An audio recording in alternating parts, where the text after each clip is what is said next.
Welcome back to the Books Brothers podcast, where each week we read books and discuss them. Our goal is to become better men by learning from the books we read and being challenged by the conversations we have together. We hope you also get something out of our discussions. The Books Brothers are currently reading through Scarcity Brain by Michael Easter. This is Adam, and I will be leading our discussions today on chapters 3 through 5. These chapters are packed with great information and interesting stories about human behavior. We hope you enjoy listening as much as we enjoyed the conversation. As usual, if you have any thoughts on the chapters or our discussion, we would love to hear from you by emailing us at connect@booksbrotherspodcast.com or on Instagram at booksbrotherspodcast.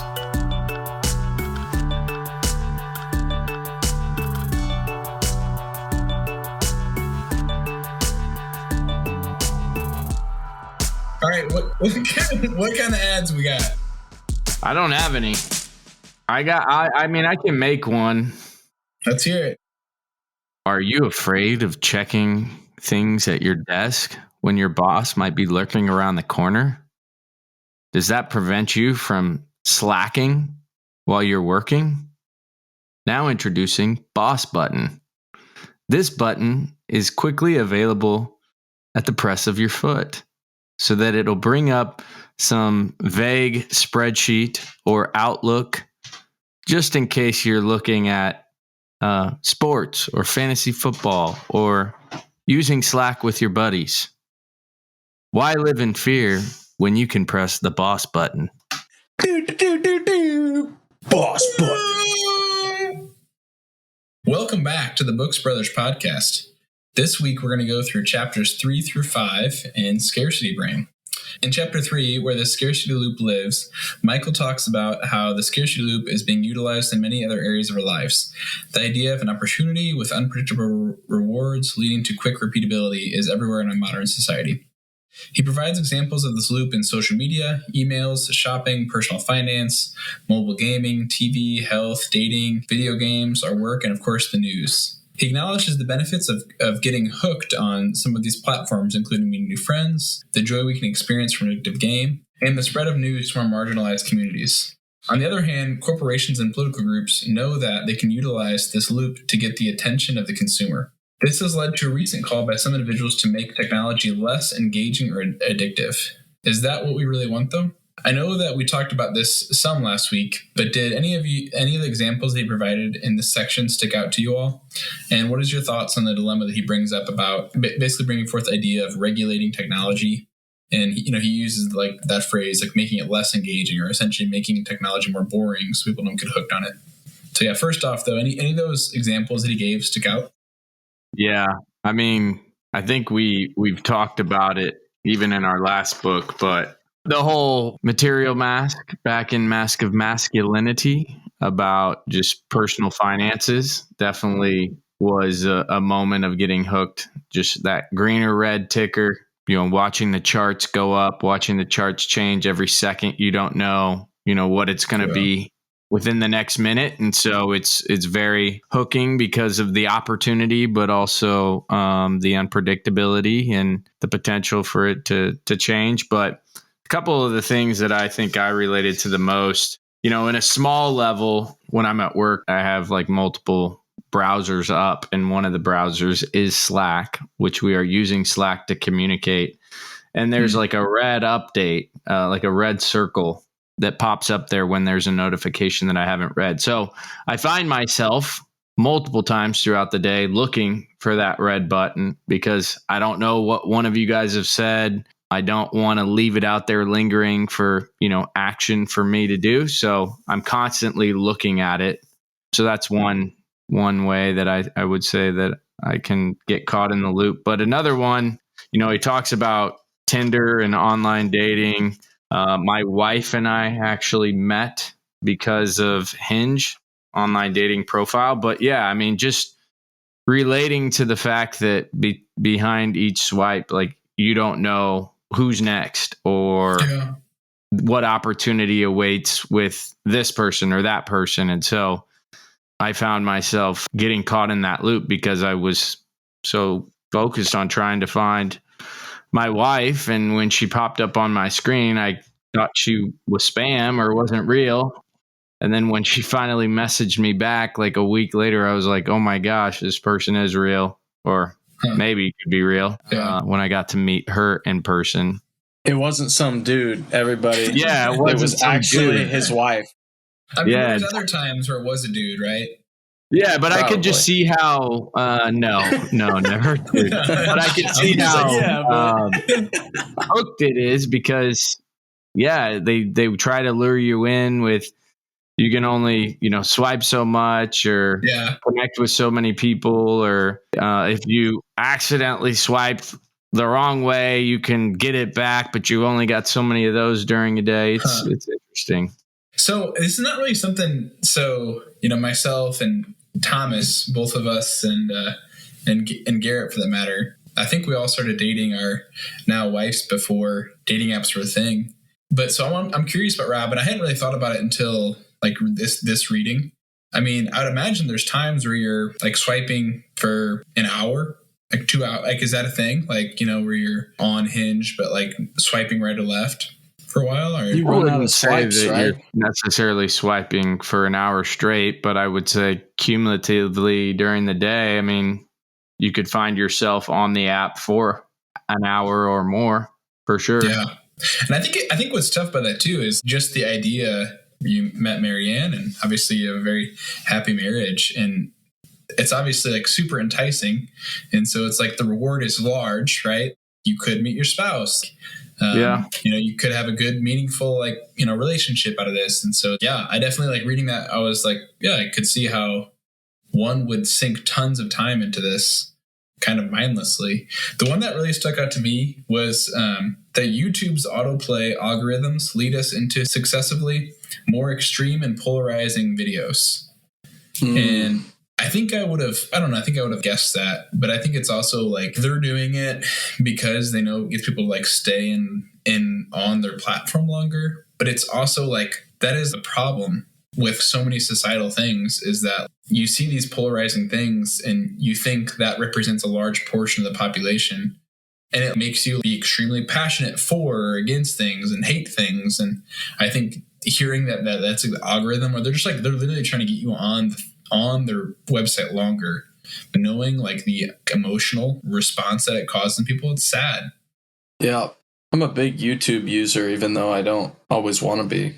I do enjoy YouTube. So I've noticed that as definitely just from the stuff that gets recommended. Yeah. I would say, honestly, news is a big one that he used as an example that I feel like generationally, maybe our parents' generation sees news differently than we do.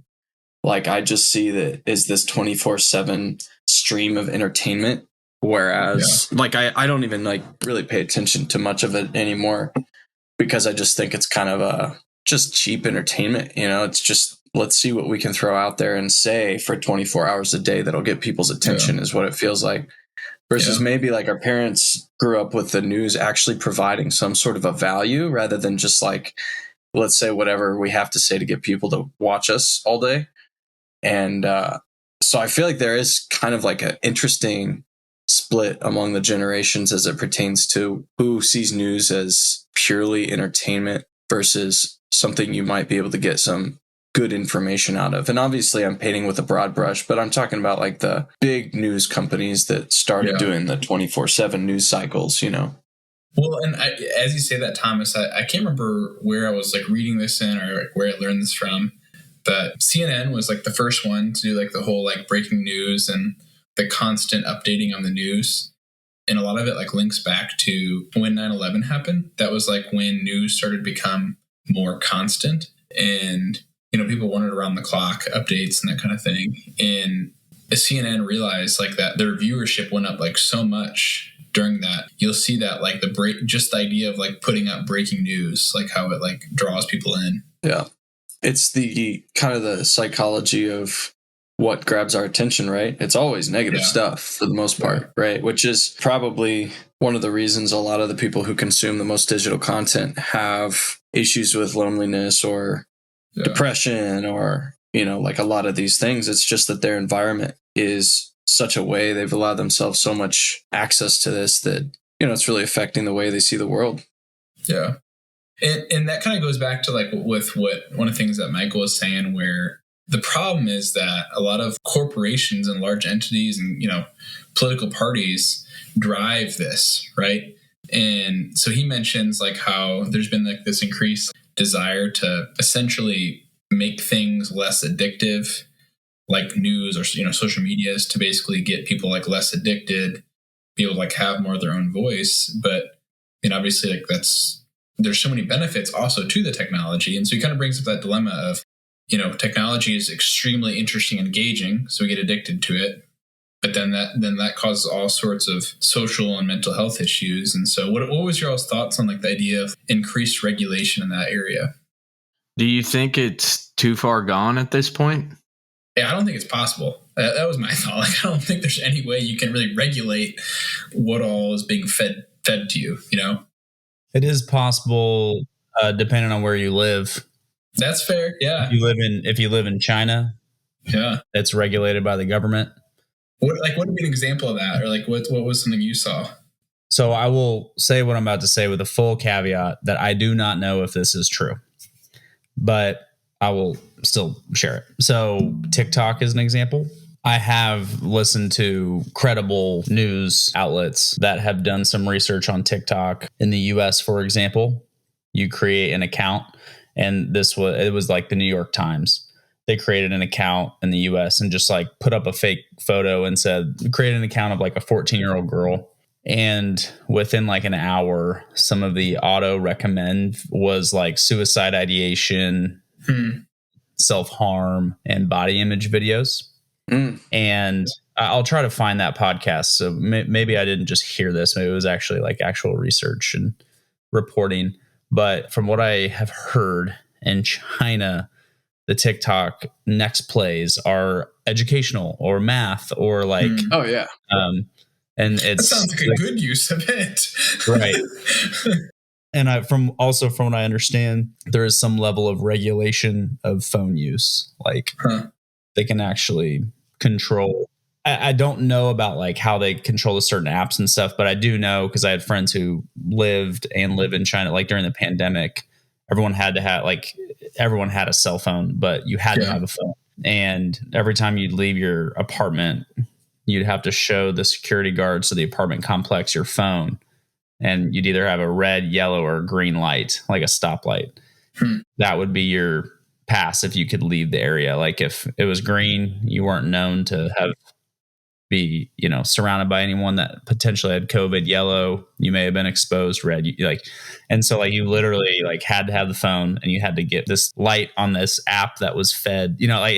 So there are ways to control it, but there are trade-offs too if you want to live in that kind of society of control, right? So I feel, man, the United States, the fact that we have kept the internet, well, most of the world really, but the fact that we've kept the internet as free as it is without as much regulation as it is, despite how much money gets exchanged through it, is pretty amazing, That's true. And I don't think Facebook or Instagram or any of these things would have even taken off if it was relevant, or like if it was regulated from day one to be less of what it is, right? So it's kind of like, do you want technology to continue to expand and people to be creative with it and create new ways of engaging with it? Or do you want it to basically stop where it's at now and regress in terms of like how much people want to interface with it? And there's a lot of things that I feel like at this point, they've got it down to such a science where they take that scarcity loop and they just squeeze it and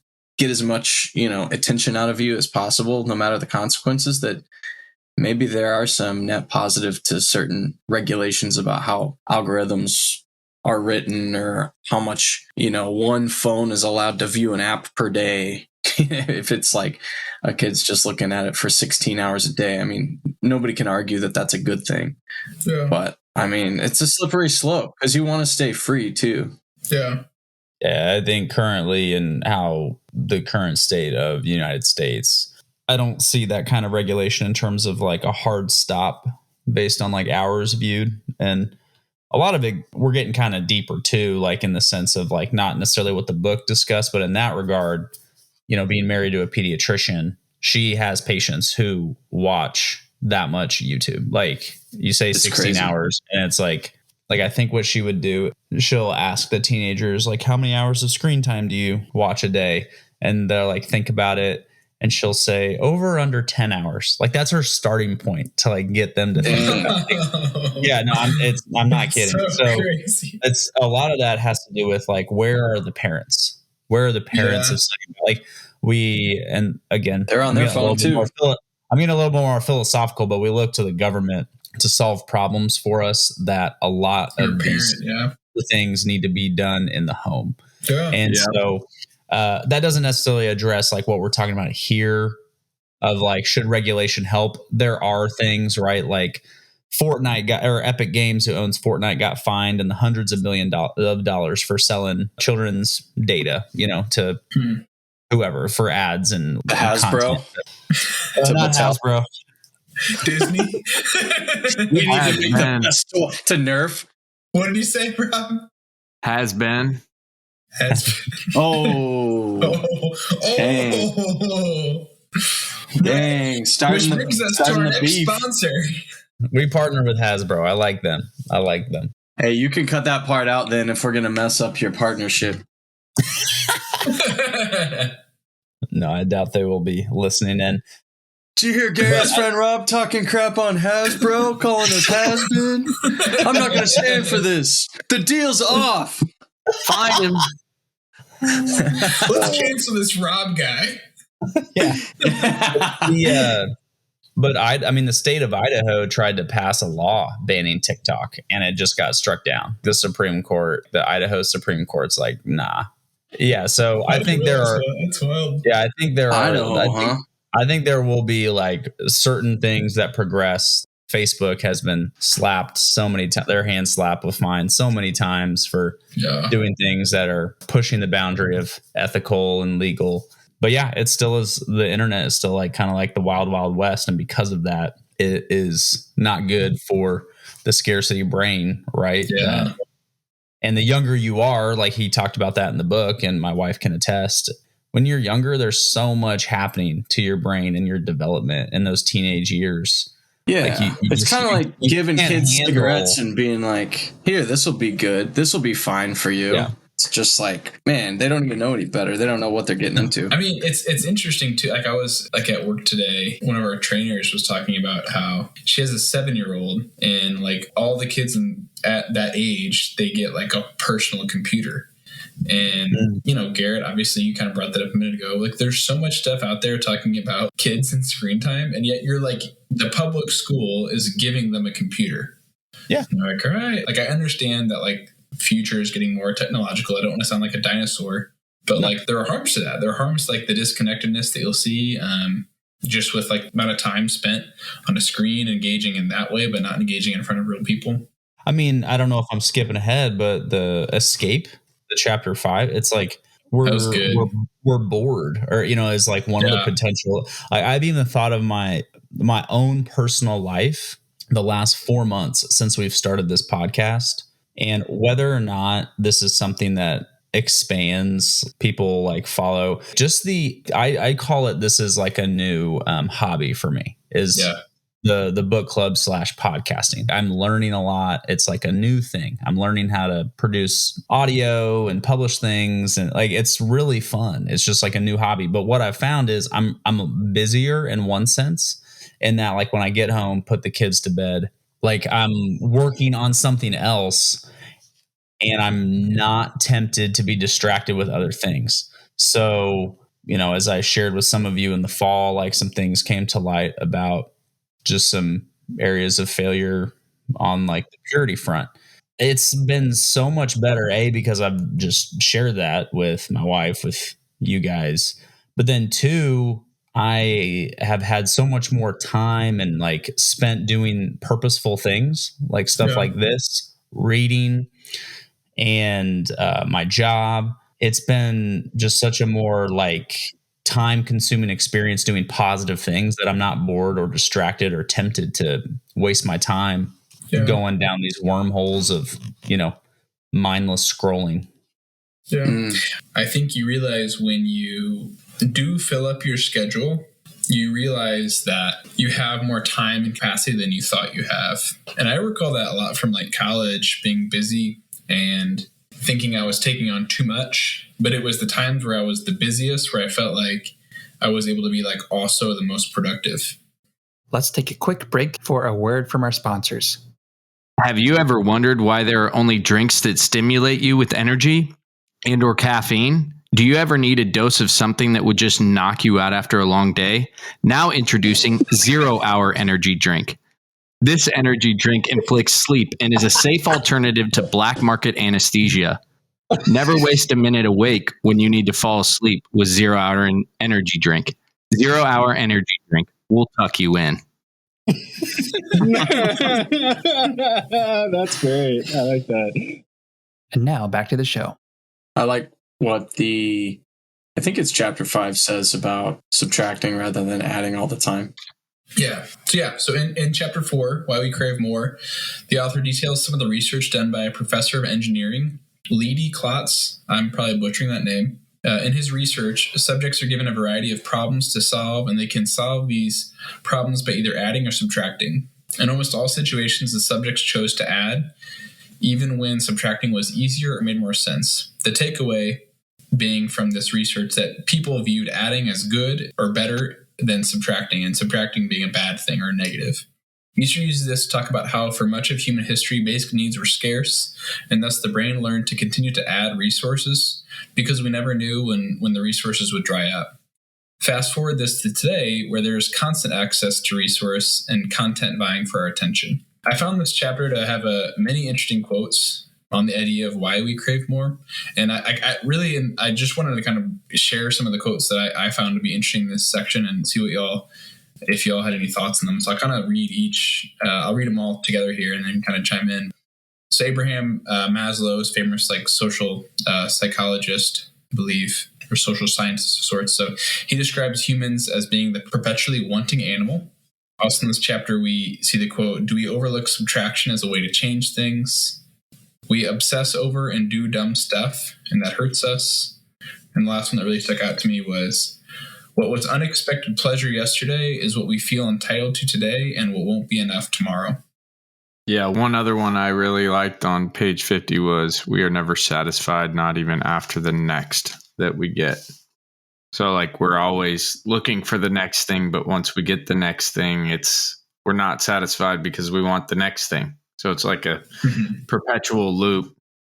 Yeah, the hamster wheel, man. Hamster wheel of running after that next thing that we think is going to fulfill us to a certain point. Yeah. And I wanted to like clarify too. One of the things I had said there is, in our modern day, we have constant access to resources and such. And obviously there are situations in which people do not have, I'm not saying that everyone has the same level of access. There's a lot of people that don't have the same access to a variety of things, but the resources are at hand. And like the example that I'd even give with that is some of our cheapest food is like food that also tastes good and it's highly caloric. It's not healthy for you, but the idea of like having access to resources, I mean, it's constant. He mentions kind of in a previous time where you had to like hunt animals, where now it's like, go to the kitchen. You have a fully stocked kitchen if you'd like. It's funny. I was reading this chapter and then I turned on the television and the first commercial was, have you guys seen that Papa John's Shaq-a-Roni commercial? Oh, yeah. Where he literally, I quoted it down. He's like, more is better. And he's talking about pepperonis on a pizza. And I'm like, I just read Why We Crave More. And here, like, so it's funny. Everywhere. Like, it's even the next commercial. I mean, you're taking it out of context, though, dude. This book doesn't hit on pepperoni. I mean, that's definitely an exception to that rule. I don't know, man. Guys?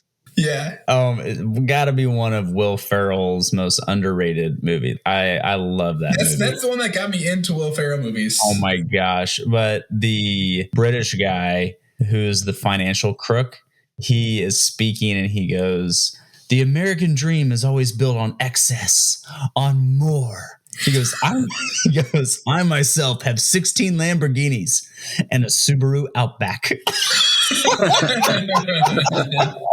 I always thought that was funny.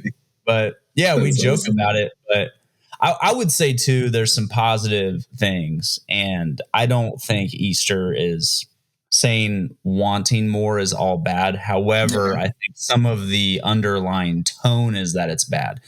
One thing I thought about, we need more because the literal human population grows year over year. Yeah. We have to figure out ways to produce more. Like that's fair. He talked about the GDP, the gross domestic product, at one point, that we gauge our success by how much we're producing.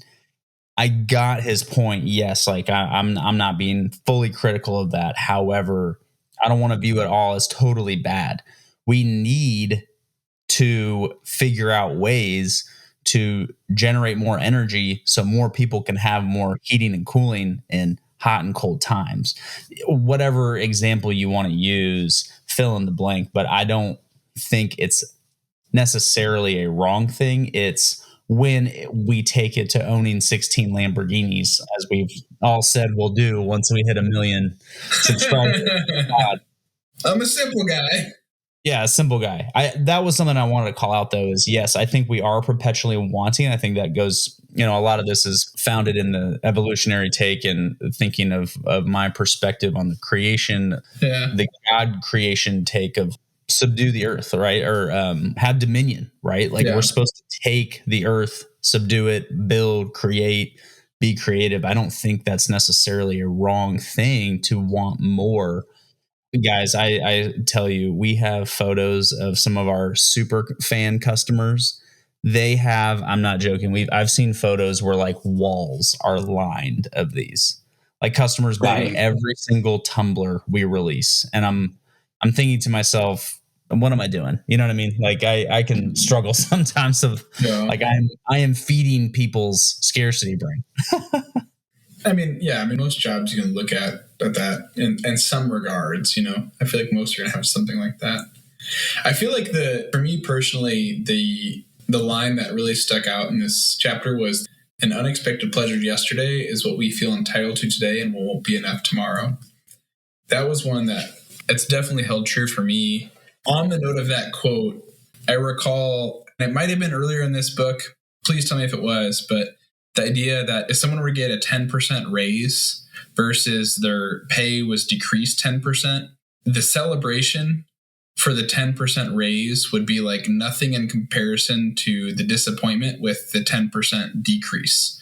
Basically saying that we perceive losses so much differently than we perceive gain, where even a slight loss is viewed as such more harshly than a slight gain.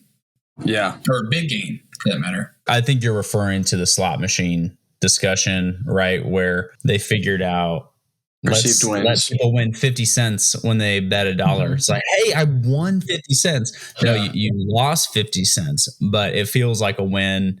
Yeah. And that's way better than just outright losing your full dollar. There was something, though, that I was looking at like this, though, I think it was related to asking people how they would perceive a bonus at a certain level or a pay increase. And it was some sort of subjective study, but same idea. They were talking about somebody winning the lottery and expecting 1 million versus 2 million. And if you expected 2 million and you got 1 million, you're kind of bummed instead of like thrilled about $1 million. It's wild. People are weird that way. Yeah. Our expectations make a really big difference. Yeah. On page 54, they're talking about like trips, excursions, sightseeing, and they're like, what would make this schedule worse? And they basically said that taking out something of the itinerary would make it worse. Where my experience in Rome was, it was go, go, go for like 9 days straight. And I mean, I think I told you guys, like we walked like 60 miles while we were there. It was crazy. But the one day that Marianne and I and a few others decided to not go on the next excursion was like one of our favorite days, because we got to like chill, walk around and not be on a schedule. We got to interact with locals and we just weren't on to the next thing. And I think that is definitely something that, I want to see and do as much as I can. But at the same time, are you actually being like super intentional with the things that you are doing, or is it getting back to some of the discussion that we were having in Mask of Masculinity, where it's like, am I just checking a box saying that I did this rather than being super present to the things that I am doing? And it just made me, some of this discussion, even getting back to chapter 4, even though we're talking about chapter 5 here, but it's all related, is just made me realize how much of a grip these things have on us and how we are sometimes puppets on a string, and how less control we have than maybe we even realize. It's scary. Yeah. Stellan, did you want to mention that study that the guy did with the bridge? The Lego bridge? Yeah. So one of the that's a really cool story. One of the main studies that Leedy Klotz had done, it was a situation he'd learned from his kid, right? Yeah. It was like his 4-year-old, where he was trying to make a bridge stable with Legos, and he was having a challenge doing it, and then his kid solved the problem by taking Legos away, and that wasn't his solution. And so this guy who's a professor of engineering took this problem to his engineering students, and he said, like, all of them were adding Legos, even though it was much easier to take away. And I think, honestly, what that reminded me of, and I feel like I hit on this one other time before, Rob, a couple weeks ago, you brought up the idea of we always feel the need to like interject our opinion. And that's honestly what that study reminded me of more than anything. And so basically that reminded me of that, because I was like, well, maybe it's not necessarily that they believe more is better, but that they believe that for them to add value, they have to add value. They can't just change or adjust things, but they have to add value. And maybe that's kind of how I sometimes can be, because similarly, I feel like I interject a lot in conversations where I may not need to. And I think it's the idea of, I want to add value. And I think sometimes just listening to someone actively and then being really reflective. And I think like Matt, who's out this week, I always feel like Matt is phenomenal at that. Phenomenal. I think I knew that about him. That less is more. Like when someone doesn't speak that much, then when they do, everybody's super inclined to listen. Yeah. And so, I mean, I think with Matt, I think I knew that about him, but seeing him doing that now, I'm like, everything he says is wise. And it really is. But I also think it's because he's listening a lot, and when he's saying something, it means something, Yeah. I found it really interesting to think about the example he used with government as it pertains to the fact that a government never subtracts anything to solve problems. They always add another program or another initiative or another tax or something like that. It's almost always, let's make this thing bigger to solve the problem instead of let's take some things away, which, I always wondered, like, why as human beings can't we just simplify everything? And it's just kind of in our nature to not do that. Let's take a quick break for a word from our sponsors. How do you feel about your family's financial situation? Wondering who to trust with your savings? It's hard to invest in anything in today's economic environment. Real estate, sky high. Stocks and crypto, unpredictable. The dollar, inflation is killing it. Forget about these lame investment options and invest in fruit. We at Fruit Financial know the value of a perfectly ripe piece of fruit. Our formula is simple. Buy a green banana for $1 and sell it for 50% more a week later. Yellow and perfectly speckled. Or as we like to call it, the sweet spot. Just listen to what one satisfied customer had to say. I'm Carrie Sprinkler, and I've been eating bananas for years, and I had no idea the value they held. I used to just follow the advice of famous investors like Warren Buffett or Bernie Madoff. Well, I forgot all about that S&P 500 after seeing these yields from these Fruit Financial. They're bananas. This is not financial advice. Fruit Financial will not be held liable for any losses associated with your investment in bananas, as we don't exist yet. And now back to the show. For the last chapter this week, we return to Baghdad in the author's pursuit of learning more about the drug Captagon. After a variety of methods, Michael is able to get a meeting with the head of psychiatry of all Iraq to discuss this drug. Captagon was a drug developed in the 1960s, which was initially developed as an alternative to amphetamines to treat children with ADHD and adults with depression. It was eventually taken off the market because individuals were abusing it and its addictive nature. The author learned from this meeting and others with military officials that the problem that this drug has caused, between the legal drug trade of it and soldiers and civilians who become addicted. He is told drugs are an easy way to escape, feel empowered, cope with life, and survive, and that is why people are becoming addicted to it. For the remainder of this chapter, the conversation focuses on addiction. What is addiction? Why do we get addicted to things that are harmful to us? And what causes people to become addicted? Michael even shares a little bit about his own experience with alcoholism. He also shares about the brain disease model of drug abuse, that individuals who get addicted to drugs do so and stay addicted because they have a diseased brain, is the quote that he uses. In this model, he states, drug addicts are helpless victims. On the other hand of the spectrum is the idea of personal responsibility and making behavioral changes. He lands that the reality is somewhere probably in the middle, which I think makes sense, and he concludes the chapter by highlighting how the COVID pandemic has caused serious behavior changes and has led to an increase in addiction to a variety of things in our culture: food, social media, alcohol, etc. So I thought this chapter was extremely dense, especially compared to the other ones. Had a lot of really good content. Is there anything that you guys feel like I missed in the summary there that you wanted to add? I thought it was he always goes back to kind of the evolutionary traits that we pick up from our development over the thousands and hundreds of thousands of years. And I just, I find that so interesting.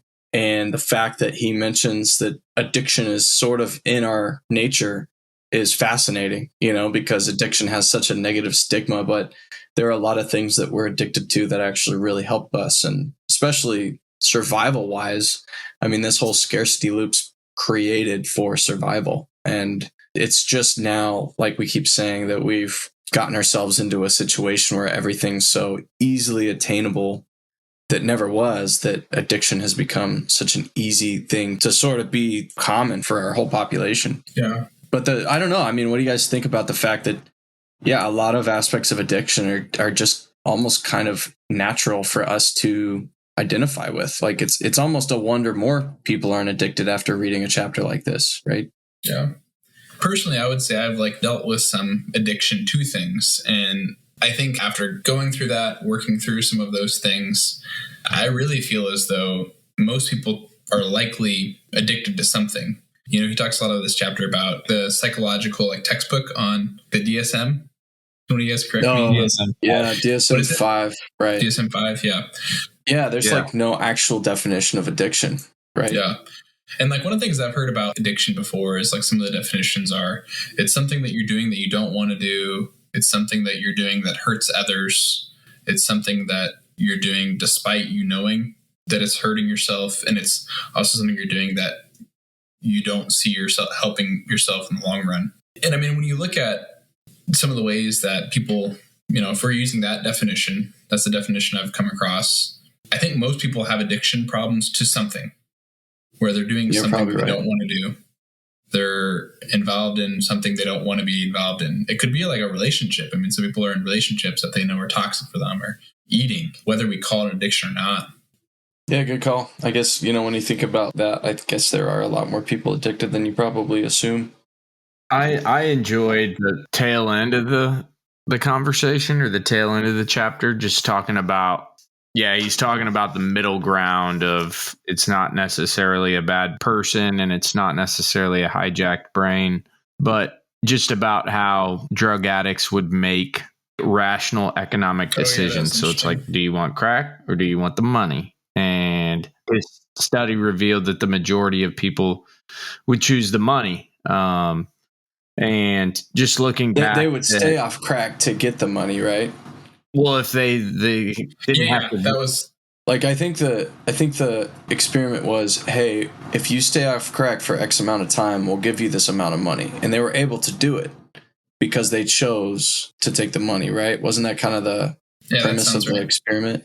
Yeah, I think there were a couple experiments that he was referencing, but I thought one of them was just outright money versus crack. Is how I understood it. It was kind of the same as the Vietnam. The glow operation. Oh, yeah. Yeah, that was interesting. But on page 83, they're talking about that addicts are more into the high before the actual high rather than the high itself.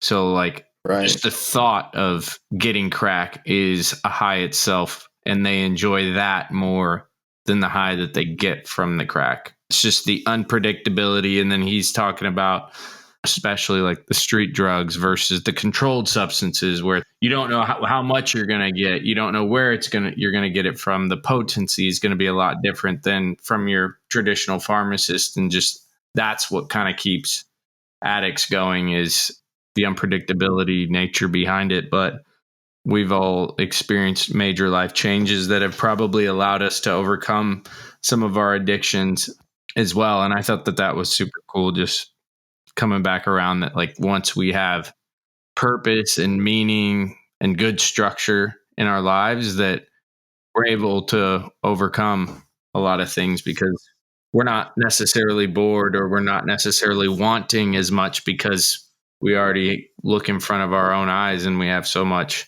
going on that that's our focus. For sure, man. That reminds me of the study he mentioned with the mice that were born as lab rats, and they were bred in sort of this unnatural, lonely situation where they never really got to live the typical life that a rat would live. And those rats were highly prone to addiction, while the rats that were put into habitats with other rats, with other types of environments that they were used to, holes to jump into and mulch and, natural things, they were much less willing to choose to go to that addictive thing anymore after their life was full of that stuff that, they were almost conditioned by evolution to enjoy. And our modern world I just wonder how much of our modern world is sort of like those rats that were bred into unnatural situations, for us. Thomas, as you're saying that, this might sound pessimistic, but that's exactly my thought. As I was reading that, my thought was, we don't have a chance, because all of us are in that artificial situation where we're not enjoying nature the way that nature is meant to be. And I would say, like, since being like a working individual, I've been in the career field for 7 years now. I have felt, if it's been a long time where I haven't like escaped out to go camping for a weekend or spend a day doing like a really long hike, I have found I don't feel like totally myself. And a lot of those times when I've done that, it kind of resets me a little bit. And Ruth has noticed that, and she's always been really key for that. And maybe it's just me. Maybe we're not all like that, but it does feel like there's probably a lot of people who have lived such an unnatural life that it makes it really hard to get out of situations. And like, yeah, you definitely have sympathy for those situations, or those individuals who really challenge to get out of a tough situation or addictive situation, because their idea of normalcy is so off. Reminds me of like a Black Mirror episode or the Truman Show. It's like, if you're a lab rat that's born in a cage alone, how do you know that's not a normal life you're living, right? And it's like not until you go to a normal environment where you're like, oh, this just kind of feels right. This is how I'm supposed to live, I guess. Yeah. Didn't you say, Stalen, like if you haven't been out camping or something in a while, just been grinding at work, like as long as you put on kind of a flannel shirt and grow your beard out a little bit, you feel a little better already? Honestly, it's the mustache. Lumberjack vibe. It's the mustache that'll do it, not the full beard. I could see that, man. When I was reading this throughout, I thought of a very short and sweet line from one of Lecrae's songs, who I have been following almost since day one of his career. He says, "Rich man need a vacation, hop a plane. Poor man need a vacation, Mary Jane." And he was just saying throughout the song, probably more pointing to the environmental role. And societally, ethically, we view going on a vacation as not a morally wrong thing. Yeah. But smoking an illegal drug is. But they're kind of seeking the same thing, an escape. So if I'm having a rough time, I have the means to take my family on a vacation and unwind from the stressful situation. someone who's not in that same position as me, they can afford a joint or whatever. And let me just get high for the evening. That's my escape. So I did appreciate how he did not excuse addictive behavior. Like at some point, I was curious if he was ever going to say, which he did. He talked about the alcoholism, but there was a point where I was thinking to myself, is he trying to normalize actually bad behavior, right? Like harmful behavior. Yeah, harmful, right? like being an alcoholic and things like that, things that are not positive, and you can write them off for whatever environmental, personal, brain disease, whatever. It's not a net positive in your life or the people around you. He did not do that, so I appreciated that. There was that concern at some point because it was a long chapter, and like you said, it was very dense. I was trying to figure out where he was going. All that to say is, it's not black and white, right? It's not like the war on drugs that didn't change anything. It's like, hey, you do drugs, you're going to jail, and that didn't stop a thing, right? And there's a lot more nuance. There's a lot more gray. There's a lot more, what are the reasons behind the behavior, right? What's going on underneath? What is not satisfactory? What are we wanting more of? What do we think we need more of that will fix a problem? Will it actually? And if not, what can we pursue? Like going camping, very healthy, positive thing to do. Going, binge watching or doom scrolling, not a positive thing to do. Things like that. Garrett, that was good input. I appreciate that. Do you guys feel like you had any like personal takeaways or anything that like you feel like sparked a conversation with a friend or with your spouse in these chapters this week? I think judgment's a big one about all this stuff, right? I mean, we were all raised in the DARE era, and the 90s were kind of when that whole war on drugs thing finally ended. And that was associated with which model? The personal responsibility model, right? Like the brain disease, personal responsibility versus like brain disease. So the personal responsibility just says, hey, if you're addicted, just tomorrow decide not to be. Yeah. Or else we're going to arrest you if we find out that you're doing any of this, right?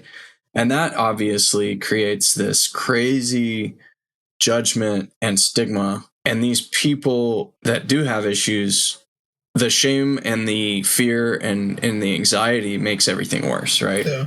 And then the consequences add into that unpredictability, which initiates a higher dopamine response when you go through the scarcity loop. So it's almost like you're making it more exciting for people to try to go get high, which makes it harder for them to stop when you make everything so high stakes.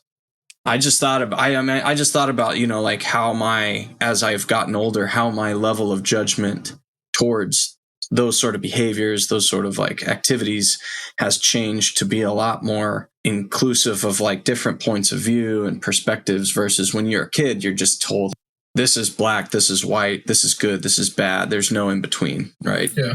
For society at large, obviously, as a kid, you want to be protected and you want to make the right decisions. But for society at large, like that sort of attitude seems to be, he talked about the war on drugs. It seems to be a pretty damaging way to view everything. I think I've just become more aware of the whole dopamine rush and how that translates into not only addicts' lives and just our lives in general, even getting back to like the ESPN bets conversation before we kind of got going, where it's like not knowing if I'm going to hit this bet, or if you're addicted to porn, like not knowing what the next video is going to bring, right? Being aware of how do I try and control myself so that I don't fall into the trap of the high before the actual high, because I think that's what a lot of the dopamine conversation and a lot of this addiction conversation has been about. Is it's the loop and is really right before the act. That's what keeps people going. And so like, how can we be more aware, make sure that we don't have any blinders causing us to, really see the truth behind that? And I'm hopeful that we're going to get into that part. We're 30% of the way through the book. So I'm expecting to get into hopefully some of like okay, now this is what we do. Like, this is how we combat this. Rob, what would you say for you right now is what you do to combat that? Well, he touches on it towards the end of the chapter, but I think just focusing our time, and maybe Garrett, what you were kind of talking about, with being productive with things that actually matter. Right now my schedule is kind of interesting because Marianne's in a show. And so I'm able and essentially living almost like I was when I was a bachelor back, where like I come home, I eat, I work out, and then like I kind of have the night to myself to do whatever I want, whether that's read, watch sports, whatever, right? Catch up with people. And so I think that through really being intentional with my time, with how I want to spend it, rather than, falling into laziness or sloth. That's one way. I just think it's through like being aware, and then like setting rules with yourself. Right. So it's like, okay, I'm just going to do the free bets, and like, I'm actually going to cash out and I'm not going to do it. And actually like doing that, or setting up things in the future, like plans with your spouse or plans with friends, so that you start to really occupy your time with intentional time, rather than just kind of being swayed by how the day wants to move you, but rather like moving the day in the direction that you want it to go. Mm-hmm. Because if like if you're super unintentional, then that's when you do fall into those 1 hour YouTube sessions where you get lost down a rabbit hole. Cause it's like, oh man, I didn't really have much set aside with these 4 hours of my night, and the 4 hours take a hold of you. I know you feel this way too, Rob, but this is just something I was wanting to share. Like in addition to that, but again, I know you feel this way. I wouldn't say this too, but for me, like the accountability of like the community plays such a big role. And you mentioned like with that, like the hour-long YouTube, like if you're telling a friend specifically, or your spouse specifically, what did you do this evening? Would you be like proud of what you said? Like if it included like a 2-hour YouTube binge, And so I think that's where like community is helpful. And like specifically, I wanted to bring up right now, Matt and I have been doing the same workout every day, and I think we're on day like 8 of it. And it's funny because I love exercise. I love fitness. Running is my main form of exercise, but this workout that we're doing involves more strength stuff. And it's been really nice to know that Matt's also doing it. And it's been definitely a motivator where, I know I'm going to get a text from him at some point every day, and I'm going to feel really bad if I didn't do it and he did, and I know that if I don't do it, then it's going to, it's going to affect his ability to do it. And so that's one thing that I've really tried to lean into, because I know that's really been helpful for me. Yeah, that's awesome. It's great. For sure. Have you guys ever heard the term like an addictive personality? Oh yeah. Yes. For sure. Have you guys ever felt like, oh, I have that, like I am one of those, Fantasy or I'm not like one of those? Like all of us are. 20 seasons. You think so? Yeah. I think all of us are. I think all of us like Who Do This Call are. I know Adam and I talk about this a lot. So do you think it's a myth, though? Do you think people just use that term? Okay. Kind of like people use the term like OCD, like, oh, I'm so OCD about this or whatever. And it's just like a very loose term that everybody seems to have in common, that it's just like a human thing that we all have, but we all, pretend it's not. Yeah. Are you kind of saying it like Stalin, your mom comment about... Yeah, no offense. Yeah. It's almost like a humble brag. If it's like a good thing, like, oh man, I got an addicted personality, like I'm so addicted to fitness. Like it's like a humble brag. Yeah, like you can use it in any way. It's a good excuse too if you do something you didn't really want to do. Like, oh well, it's just my dad has an addictive personality too, so I obviously can't control myself. You're saying it's kind of like a cop out. I don't know. I've heard that thrown around. It's kind of like a cop out of personal responsibility, where it's like my personality is being hijacked rather than me taking like responsibility for my personality. Is that what maybe you're kind of saying? Well, yeah, and what's funny is that's the big debate in science, is like, which one is it? Is it your brain's diseased and you can't help it? Or is it you just need to take more personal responsibility? Or is it both? Mm-hmm. Or do certain people need to just accept they're a certain way or the other way? And it's just like, it depends on who you are. it's too big of a problem to really solve like on a high level. Yeah. Pretty interesting to talk about. I think destigmatizing is the main thing. You know, like Dalen said, talking to other people doesn't just keep you accountable, but it kind of destigmatizes it because you're like, hey, you want to do this with me? You want to try to not use our phones for 16 hours a day or something? I've been eating 6 donuts a day. Can you help by not eating 6 donuts a day with me? Oh yeah, they talked about obesity too. That's an easy one to use as an example. I downloaded this app on my phone, which is an Android. Yes, I have an Android, and I don't care what you think or say, but it's called Minimalist Phone, and I actually paid for it. It seems like a good app, but it's like a interface that goes over your phone's like default UI, and it turns it into just this black and white list of the names of your apps. And that's all you've got. So like there's no colors on the screen. There's no like notification badges. There's none of that. You have it? And it basically, I do. Nice. It's interesting. I've used it for like almost a week now. And I definitely feel myself just being less willing to open up my phone because there's just that little bit of effort between me and the app that I want to open. Like if I want to open YouTube, I have to swipe over to the list.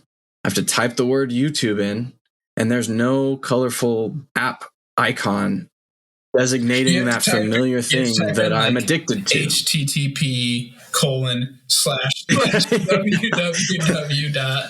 And then you have to log in every time to use it. That'd be awesome. It does like the dial-up.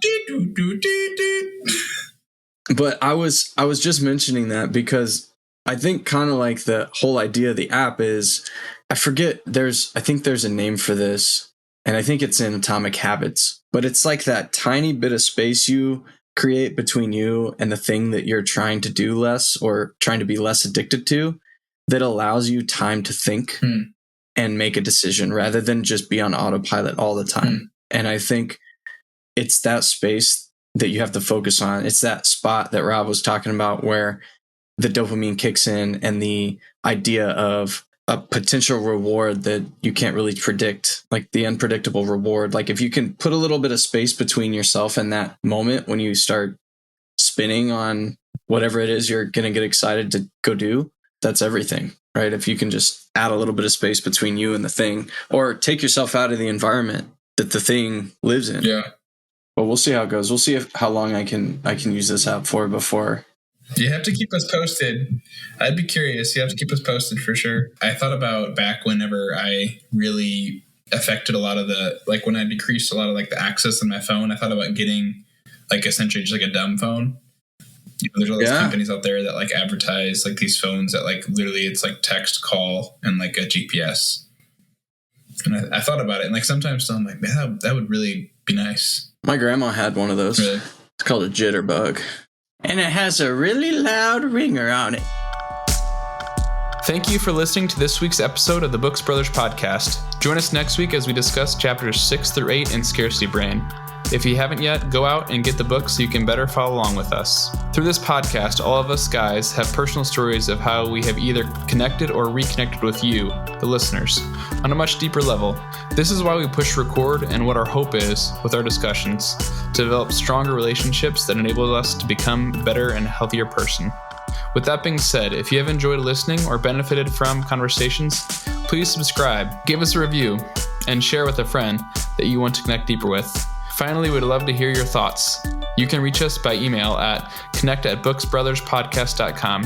Until next week, read, reflect, and connect.